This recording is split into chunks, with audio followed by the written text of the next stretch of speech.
지난 5월 한 남성이 뒷수갑이 채워진 채 경찰서로 연행이 됩니다. 뒷수갑.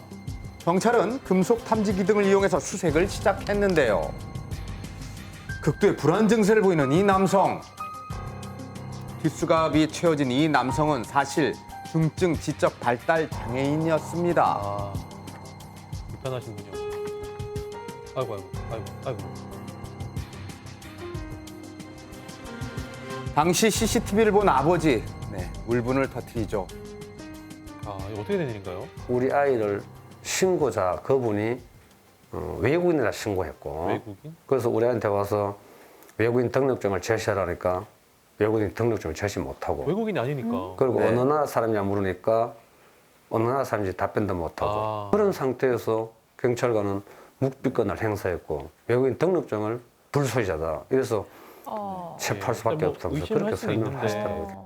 신고자가 외국인이 있습니다. 그렇게 신고를 한 거예요. 예. 밖에서 혼잣말을 중얼거리는 아들에게 위협을 느꼈다고 아. 주민의 신고로 출동을 한 경찰. 네. 그런데 당시 경찰은 아들을 외국인으로 판단을 했고 도주의 우려가 있다는 이유로 뒷수갑을 채워서 체포를 한 사건입니다. 오인을 한 거군요. 동생이 왜 그때 보호자가 없었냐. 그때 당시 제가 발을 다쳐가지고 저희 어머니가 저 퇴근길 맞춰서 불편하니까 데리러 온 거거든요.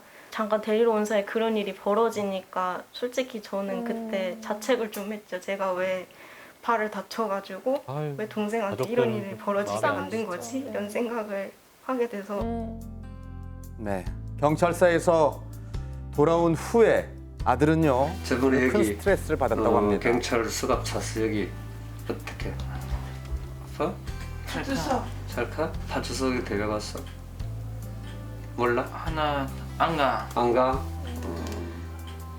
많이 아팠어? 안 가. 안 가? 자, 그렇다면 경찰은 왜 당시 아들의 장애를 파악하지 못했던 걸까요? 입장이 있을 것 같기도 해요. 예. 현장이 좀 너무 어둡고 그렇죠, 마스크를 쓰고 착용한 있으니까. 상태에서 이제 후드티를 또 입고 있고 경찰관의 질문에 이제 신상이나 이런 부분에 대해서 전혀 대답을 하지 않았고 네. 현장에서는 그 장애인 특유의 그런 행동이 보이지 않았었거든요. 오인할 이제 수도 한국말을 피해자는 못한다고 나중에 생각할 이제 수도 있잖아요. 오해한 부분이 있다고 말씀을 하시지만 여성분이 피해를 입었다고 주장을 하니까 주장을 저희 하고 직원들도 있겠네요. 이제 사건을 처리하게 경찰은 좀 되더라고요. 난감한 상황이네요. 네.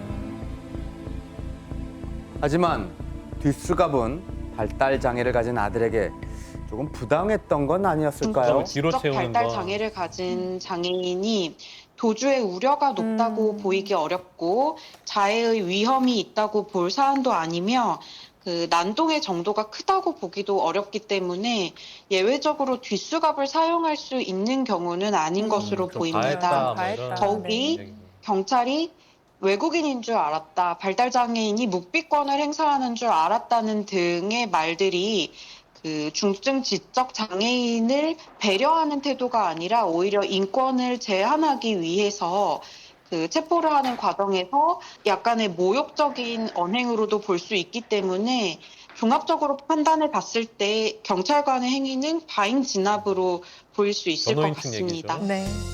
자, 누리꾼들의 반응을 한번 살펴보겠습니다. 네. 혼자 중얼거려도 한국말이었을 텐데 발달 장애인인 거 늦게 알아차려도 뒷수갑은 진짜 너무한다. 현장에서는 좀 더 세심하게 조사해 주세요. 누군가에겐 큰 상처입니다. 라는 반응을 보이셨습니다.